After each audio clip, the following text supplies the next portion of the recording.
If you have not been formally introduced, this is my friend Chuck. Chuck, meet the people. People, meet Chuck. What if you only ate meat? I don't mean like you mostly eat meat. What if the only thing you ate was meat? There is actually a diet gaining popularity called the carnivore diet.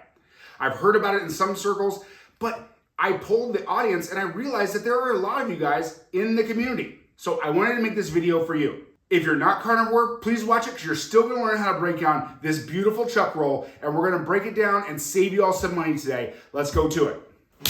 Remember, on this channel, we cut meat, we cook meat, we eat meat. So it's no surprise that the carnivore community has found this community, because I'm the guy who teaches you how to break down big cuts of meat and save lots of money. Let's go to it. Now, the chuck is the shoulder of the cow. It gets lots of work, so the flavor is amazing. And inside of this chuck roll, you're gonna find a couple of key ingredients, a couple key steaks in here. It has steaks that you can cook on the grill. It has things you can braise. It has things you can grind. You can get everything you need from this subprimal cut called the chuck roll. All right, back to my carnivore friends. I did a little research on what people eat on the carnivore diet, and I see some similar schools of thought. There are ones out there who just eat ribeyes all day, apparently, and there's people who eat ground beef all day. Well, that can get really boring. We need a little bit of variety. I know that's crazy for a diet that does not have anything else except for meat, but we're gonna have a little bit of variety. And eating ribeyes, while delicious, can get really expensive. If we're paying $15 to $20 a pound for ribeyes, I don't know if that's sustainable for a lot of people to do this diet. I paid $4.68 per pound for this chuck roll. It's 27 pounds.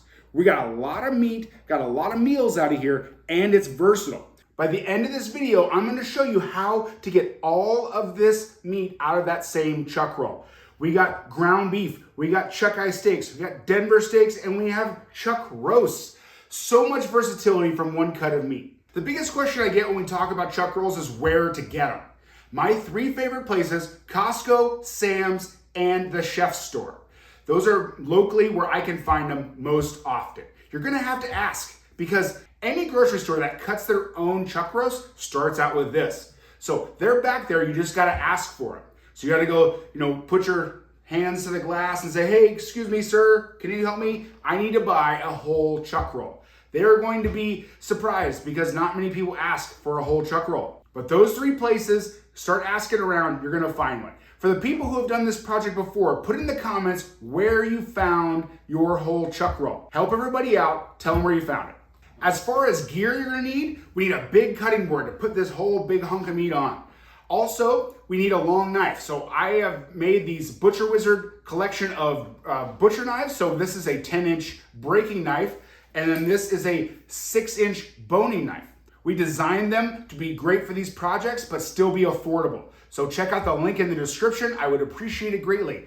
But if you buy it from Amazon, or you buy it from me, or you just have a big knife, hey, we're still gonna be friends. We got meat to cut here, people. Let's go. All right, the first thing we're gonna do is clean this up. We're gonna get some of this sinew off right here.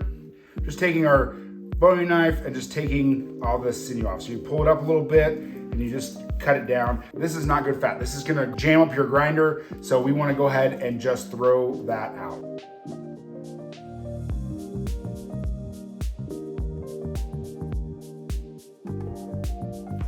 Next thing, there's this connective tissue right here. We need to take that out.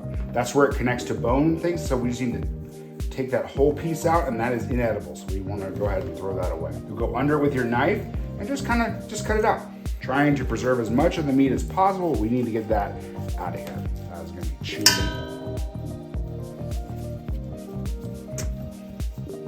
You can tell it just looks different. It's just tougher and looks different than fat does. So you can feel it when you're scraping it. It's like coarse. Take some of this silver skin off right here. Each chuck roll that you do is gonna be a little bit different. This one has a little bit of extra scraggly pieces that we're gonna have to deal with. Again, we're just looking again for anything that's inedible, any sinew. This fat is fine. We got a little bit here we can take off. Looking pretty good. From here, we're gonna flip the whole thing over because I wanna find the chuck eye. The ribeye would be sitting right here with the chuck. And then this part right here is still ribeye. You You can see where the ribs would go right there. So this is still a ribeye in the chuck. So we're gonna find a couple steaks of ribeye in here. So the first thing we're gonna do is find out where that chuck, it's called the chuck eye right here. You can see it kind of looks like a mini little ribeye. So what we're gonna do is start pulling that back and making small little cuts, and that's gonna release this chuck eye. And then we can cut that into steaks. You see how it even looks like a little bit of a ribeye? Because that is the piece of the ribeye that is stuck in the chuck, as I like to say. So what we're gonna do is basically as it goes about this, you can see where the ribs stop, that's where your chuck eye is going to stop. So we can go ahead and just go, let's say, what is that, 6-8 inches in? Again, pulling back and taking it, just making little cuts with your knife. Nothing big yet, we're not doing anything big. This is a natural seam right here. And as soon as we get to right where those ribs stop, we're going to go ahead and cut it, and that's gonna be our chuck eye rib. Now, as we go down the chuck roll, it gets tougher and tougher. So we really wanna just take a little bit here. Since we have taken the bottom part of it, we've released the bottom part, now we're just gonna go ahead and cut down until the chuck eye roast comes apart. Okay, so here is our chuck eye roast. Still looks like a little bit of a ribeye. We're gonna cut these into chuck eye steaks, and they're gonna be so delicious. I love a chuck eye steak. They're so hard to find in the grocery store, so this is why you gotta cut your own. So now that we've taken our chuck eye roast out of this, we're gonna clean this part up. This part is I'm gonna clean this one up. This is all gonna be grind. I'm then gonna take my breaking knife, we're gonna start on this other side, and I'm gonna make some chuck roast out of this side. Again, we'll just kind of clean it up. That all goes to grind. And then we're just gonna take about 1.5 inches, 2 inches, and just cut it all the way down. You can make them as thick as you want, but this is gonna be your chuck roast. So what you can do, you can either make that as a chuck roast, you can cut it up into grind, or whatever you wanna do. What we're looking for next is protecting this right here. This right here is your Denver steak. That's a delicious steak we wanna do. So we're just gonna go ahead and take a couple of chuck roasts off of the other side. This is all just great meat right here. This is just flavorful. If you grind it, it's got a good amount of fat. So we just put this together. Here is our chuck roast. These are great for braising. Remember, the further we get over here is the a little bit tougher cuts of meat. Goes from more tender to more tough.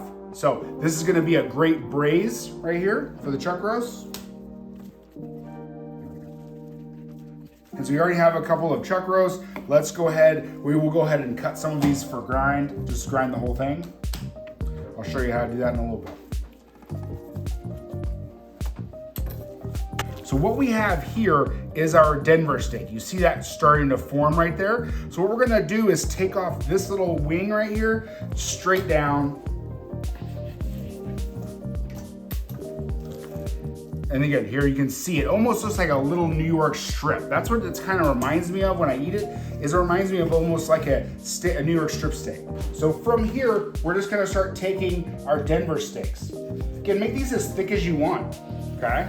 They're delicious on the grill, they're delicious steaks, so.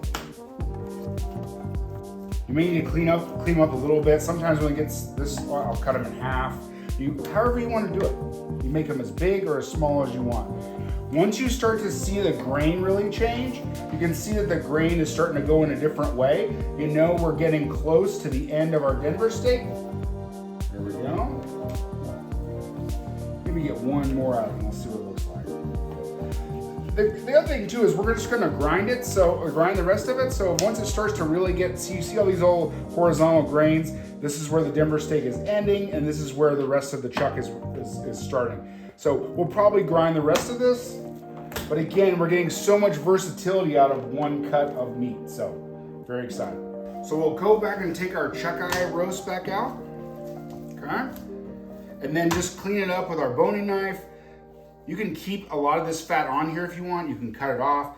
Whatever you want to do is up to you. If you get some sinew in there, you kind of want to take as much of that as you can out because it'll gum up your grinder. But this right here where the ribs were attached, we want to take that off there because that's just going to be a chewy mess. So, and that will not be edible. So, and then from here, we're just going to take our breaking knife and we're just going to make chuck eye steaks out of this. Again, same with the Denver steak, you make it as thick or thin as you want. We're just going to go ahead and come down, make a nice little steak out of it. Okay, nice little chuck eye steak. Again, this is actually ribeye. It just gets stuck in the chuck. So you get like a bonus. But they're smaller because this goes in, but it's a nice little ribeye steak right there. And it's only $4 a pound, so that's pretty good too. Not complaining with that one. And again, you only really get a couple of chuck eye steaks out of the chuck roll, but man, they are so good. Like this one, probably since it's falling apart a little bit, we're just gonna go ahead and put that in our grind pile. All right, so we're gonna get a lot of this ready for grinding. So you're just gonna take it and cut it into 1-inch cubes or so, just enough so it'll fit down your grinder chute, okay? If you see any silver skin or sinew or something like that, we can go ahead and take that off right now. But if not, let's just start cubing up and get ready to grind. Ground beef is really the way that a lot of butcher shops make their money, like because they take scraps and they grind them into ground beef. You get delicious ground beef and the butcher shop gets to, make a little bit of extra money with the scraps here. So here's all of our cubed meat here, and you can pull out some of this and freeze it for stew meat and things like that. I'm gonna go ahead and grind all this because I also have those chuck roasts. While I get the grinder set up, I'm gonna go ahead and stash this in the freezer so it's nice and cold or ready to grind. Let's go set up the grinder. So this is the grinder that I really like from meetyourmaker.com. This is kind of their entry-level model, but they also have bigger ones and that are more powerful. But again, for what we're doing, this is just about perfect. It's very important that when you're grinding things to make sure that everything stays really cold. That is the biggest thing. We want to keep all of the bad bacteria from multiplying. You could even put this whole housing in the freezer to make sure it's super cold. The colder, the better. I would say that meat needs to stay in the freezer for about 20 minutes. A good solid 20 minutes, I think, will get you ready to go. Again, we just wait, and then we'll grind up our ground beef. All right, so now I have everything nice and cold, all of my meat nice and cold. On a recent Q&A live stream that I did, someone asked about when would I add organ meats if I wanted to add it to my ground beef. This is the time to do it. I know on the carnivore diet, people are more accepting of liver and some other organs. This is where you would put it in. I would mix it in with this mix right here. If I was gonna add liver to it, I would mix it all in so it gets an even distribution. So as you are grinding, you're grinding it and distributing it throughout the ground beef. I wouldn't do a little bit of this and a little bit of that. I would mix it all in, and then that's how I would add organ meats if I was going to do that. Let's go ahead and we're gonna grind one time through, and then we'll come back and I'll talk to you about it.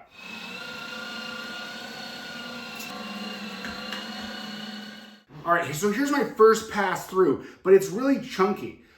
You always need to do your ground beef at least 2 to 3 times, depending on what you're gonna use it for.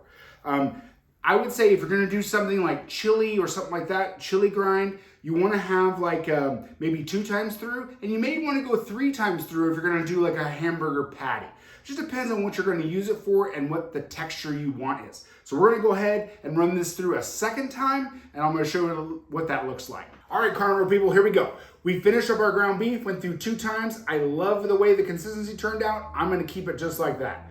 We got ground beef, we got chuck eyes, we got Denver steaks, and we got chuck roast. We did the whole gamut of beef in one subprimal cut. A couple of housekeeping notes. For storage, just go ahead and get you a vacuum sealer, vacuum seal this stuff up, and you can keep it in the fridge for several weeks. If you're not gonna use it in several weeks, put it in the freezer. It can be going for like 1 to 2 years. This is crazy about when they take that oxygen out for the vacuum sealer. I got a new vacuum sealer, which I'm going to do a full review on here in the next couple of weeks. So keep an eye on the channel for that. All the links to all the tools that I use are in the description. Go check out butcherwizardshop.com for more information about the knife collection, and we will see you on the next one. Thanks, guys. See ya.